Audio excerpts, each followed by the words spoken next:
like I had mentioned in the notes there in the beginning, this is a good little machine. It's been already upgraded, like I mentioned, to 32 gigs of RAM.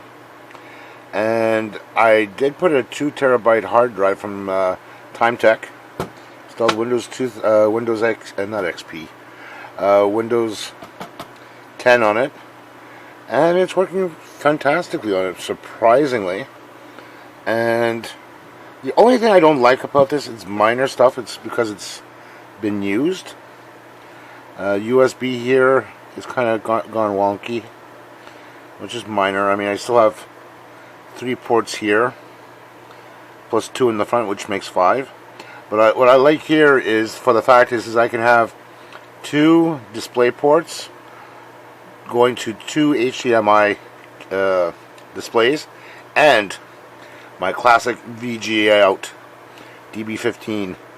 I'm still running some displays on that, so that's a good thing about this.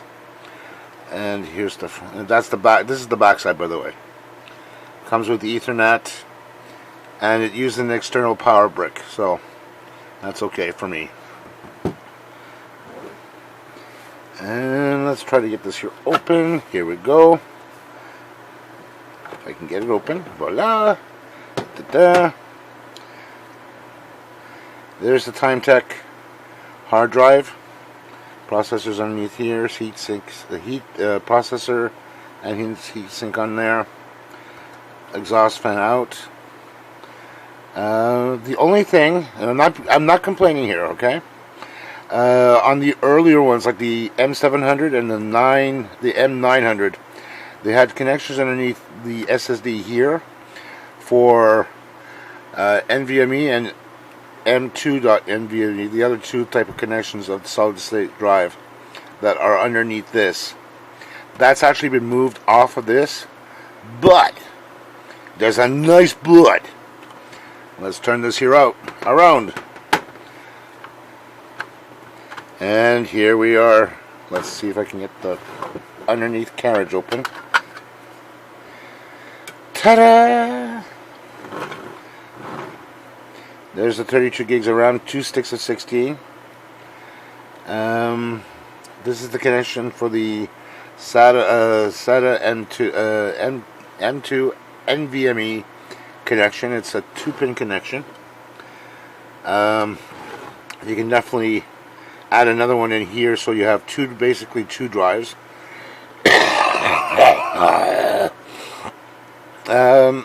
You probably could put another connection here, but I doubt it. But you can still put a large enough hard drive in there. So the one thing I wouldn't mind doing, and I'll keep this as it is for now, with the 2 terabytes that I have on the SSD. I probably can use this as a data drive, as a spare. So as the larger size hard drives come out, you can probably use that. So right now for this here, the 4, 8, and larger NVMe drives are still fairly expensive. I picked up this machine with the 1 terabyte. It cost me $335, so I'm not exactly going to bitch and complain about it. It does the job for what I needed to do. Play some of the earlier games, do word processing. I'm using an application called openshot that I have on the Timetech, which I'll be doing the occasional video editing, which is perfectly fine.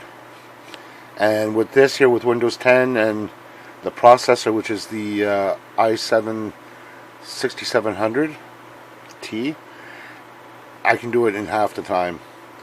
It usually took me sometimes overnight on the old Precision 530s, because they were running 2 Xeon 1.6 or 1.8 processors on them. And it took me sometimes literally overnight, or at least a couple of days, to encode it. Here I'm doing it in half the time. So that's basically about it. Overall, it works great. I use it mainly for word processing, some spreadsheets, stuff like that. It works great. I have no complaints. It gets 10 out of 10 for my stuff. What I needed to do, and for classic gaming, some old retro gaming, it works well.